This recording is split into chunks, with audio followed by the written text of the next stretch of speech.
Hello guys, നമുക്കൊരു നത്തോലി fry ഉണ്ടാക്കിയാലോ? Welcome to my YouTube channel. എല്ലാവരും എൻ്റെ ചാനൽ സബ്സ്ക്രൈബ് ചെയ്യുക, ലൈക്ക് ചെയ്യുക, ഷെയർ ചെയ്യുക. എല്ലാവരും സപ്പോർട്ട് ചെയ്യണേ. അതിനുവേണ്ട സാധനങ്ങൾ നോക്കാം. 2 ഉള്ളി, ഒരു തക്കാളി, 3 പച്ചമുളക്, വെളുത്തുള്ളി, ഇഞ്ചി. ഞാനിവിടെ ഇഞ്ചി യൂസ് ചെയ്യുന്നില്ല. എന്താണെന്ന് വെച്ചാൽ ഇഞ്ചി തീർന്നിരിക്കുകയാണ്. പെട്ടെന്ന് വീഡിയോ എടുക്കേണ്ടതുണ്ടു. നമ്മളെ വയറ്റിന്ന് ആരോ വിളിക്കുന്നതുകൊണ്ട് നമുക്ക് വേഗം ഉള്ള സാധനങ്ങൾ വെച്ച് ഉണ്ടാക്കാം നെത്തോലി ഫ്രൈ. തട്ടിക്കൂട്ട് നെത്തോലി ഫ്രൈ എന്നും പറയാം.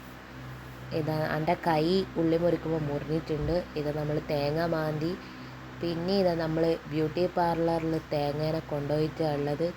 എന്താണെന്ന് വെച്ചാൽ തേങ്ങക്ക് എത്രയാണ് പൈസ, അതുകൊണ്ട് ഒരു പൊടി നമ്മൾ കളയാൻ പാടില്ല.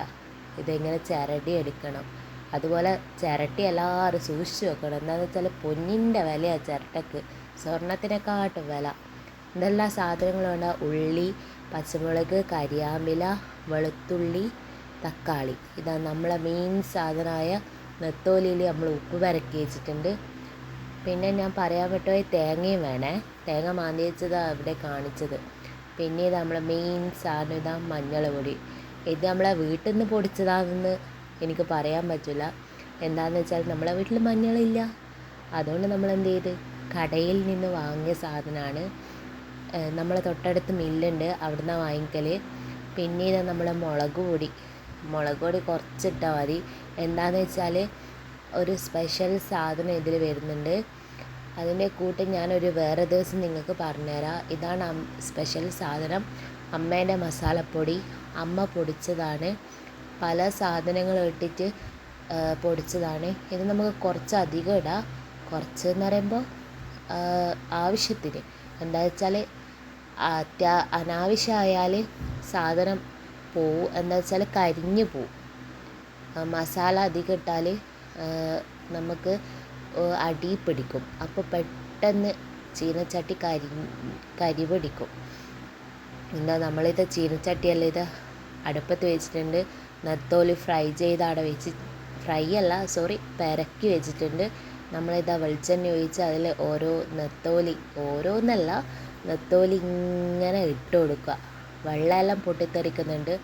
എന്താണെന്ന് വെച്ചാൽ വെളിച്ചെണ്ണയിൽ കുറച്ച് വെള്ളമായിപ്പോയി, അതുകൊണ്ട് ഭയങ്കര പൊട്ടിത്തെറിയായി. എന്താ നമ്മൾ അതിൻ്റെ മേലെ അരിപ്പൊടി ഇട്ട് കൊടുക്കുകയാണ് ഗൈസ്. ഇത് നമ്മളിതാ നെത്തോലി ഇങ്ങനെ ചിക്കി കൊടുത്തിട്ടുണ്ട്, പൊടിച്ചെടുത്തിട്ടുണ്ട്. എന്നിട്ട് നമ്മളിതാ മാറ്റി കൊടുത്തിട്ടുണ്ട്. എന്താ നമ്മൾ പിന്നെ ആ ചീനച്ചട്ടിയിൽ തന്നെ നമ്മൾ വെളിച്ചെണ്ണ ഒഴിച്ച് കടുക് ഇട്ട്, ഉള്ളി, നമ്മൾ ഉള്ളി എന്നാ പറയുക. പിന്നെ നമ്മൾ വെളുത്തുള്ളി ഇട്ട്, പച്ചമുളക് ഇട്ട്, തക്കാളി നമുക്കൊരു ഉള്ളി കുറച്ച് മൂത്ത് വരുമ്പോൾ വാടി വരുമ്പോൾ നമുക്കിടാം.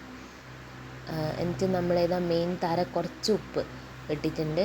അതിലേക്ക് ഇത് നമ്മൾ തക്കാളി ഇട്ടിട്ടുണ്ട്. ഉള്ളി വാടി വന്നുകൊണ്ട് തക്കാളി ഇട്ടിട്ടുണ്ട് ഗൈസ്. നമ്മൾ മീനെല്ലാം പൊരിക്കുമ്പോഴല്ലേ നമ്മൾ കുറച്ച് അരിപ്പൊടി അതിൻ്റെ മേലെ ഇടുമ്പോൾ നല്ല പെട്ടെന്ന് കിട്ടും. ഇത് നമ്മൾ ഇടവേളകൾ ആനന്ദകരമാക്കാൻ നമ്മളിത് ഇടയ്ക്ക് മാങ്ങ ഉപ്പും മുളക് കൂട്ടിയിട്ട് തിന്നുന്നുണ്ട്.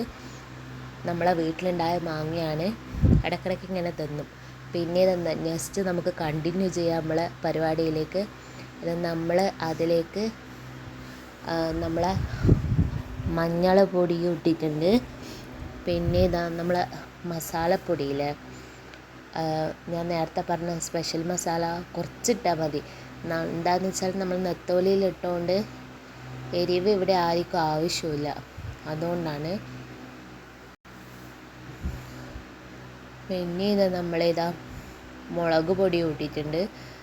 നമ്മളെനിക്ക് ഒന്ന് മിക്സ് അങ്ങ് ചെയ്ത് വെക്കണം. അതിനു മുമ്പ് നമ്മൾ കുരുമുളകില്ലേ, നമ്മളിവിടെ കുറച്ച് എരിവ് യൂസ് ചെയ്യുന്നുള്ളൂ, അതുകൊണ്ട് ഒരു എരിവിന് വേണ്ടിയിട്ട് കുറച്ച് കുരുമുളക് ഇട്ടിട്ടുണ്ട്. കുരുമുളകാകുമ്പം അത്യാവശ്യം ഒരു ടേസ്റ്റും ഉണ്ടാവും, അധികം എരിവും ഉണ്ടാവില്ല. നമ്മളൊന്ന് ഫുള്ളൊന്ന് മിക്സ് ചെയ്ത് വെച്ചിട്ടുണ്ട്. കടവറാന്നും പറയാം. ഇതാ നമ്മൾ മിക്സ് ചെയ്തിട്ട് ഒന്ന് റെസ്റ്റിന് വെക്കണം. റെസ്റ്റ് എന്ന് വെച്ചാൽ ഒരു 10 മിനിറ്റ് ഒന്നും വെക്കണ്ട, ഒരു 5 മിനിറ്റ് വെച്ചാൽ മതി. എന്നിട്ട് റെസ്റ്റ് ചെയ്യുന്നതിനെക്കാളും മുമ്പിട്ട് നമുക്ക് ഈ ചിരകി വെച്ച തേങ്ങയില്ലേ, ആ തേങ്ങ അതിലിട്ടിട്ട് ഒന്ന് മൂക്കണം. ഉള്ളിയും തേങ്ങയും എല്ലാം ഒന്ന് മൂത്ത് വരുമ്പോൾ ഒരു നല്ലൊരു സ്മെല്ലുണ്ട്. എങ്കിൽ നമ്മളത് മിക്സ് ചെയ്തിട്ട് ഒരു കുറച്ച് സമയം ഒന്ന് ഇത് വെക്കുക. എന്നിട്ട് അതിൽ നമ്മൾ നേരത്തെ മാറ്റി വെച്ച് നെത്തോലിയിലെ പൊടിച്ചത് അതിലിട്ടിട്ട് മിക്സ് ഒന്നും കൂടി ചെയ്ത് ഒന്ന് ഒരു 10 മിനിറ്റ് അങ്ങനെ വെച്ചാൽ നമ്മുടെ നെത്തോലി ഫ്രൈ റെഡി ആകും കേട്ടോ. ഞാനിവിടെ ആയി വരുന്നതുകൊണ്ട് ഒന്നും കൂടി അടി പിടിക്കുന്നു. എന്താണെന്ന് വെച്ചാൽ ഇതായി വരുന്നതുകൊണ്ട് അടിയിൽ പിടിക്കും. അപ്പോൾ ഒന്ന് ജസ്റ്റ് ഒന്ന് ഇളക്കി കൊടുത്തിട്ട് അവിടെ അമർത്തി വെക്കുകയാണ് ചെയ്യുന്നത്. എന്താണെന്ന് വെച്ചാൽ എൻ്റെ ചീനച്ചട്ടി ഞാൻ ഫസ്റ്റ് നെത്തോലി പൊരിക്കുമ്പോൾ തീ കൂട്ടി കൊടുത്തുകൊണ്ട് അടിയിൽ കരി വേഗം വന്നിട്ടുണ്ട്. അതുകൊണ്ട് ഞാൻ ഇടയ്ക്ക് ജസ്റ്റ് ഒന്ന് ഇളക്കി കൊടുത്ത് കൈപ്പടിക്കും, അല്ലെങ്കിൽ അടിയിൽ പിടിക്കും. ഇതാ നമ്മളെ നെത്തോലി ഫ്രൈ റെഡിയായിരിക്കാൻ എല്ലാവരും മസ്റ്റ് ട്രൈ ചെയ്യേണ്ട ഒരു കാര്യമാണ്. ചോറിനൊപ്പം കൂട്ടാൻ നല്ല രസമാണ്. Bye guys.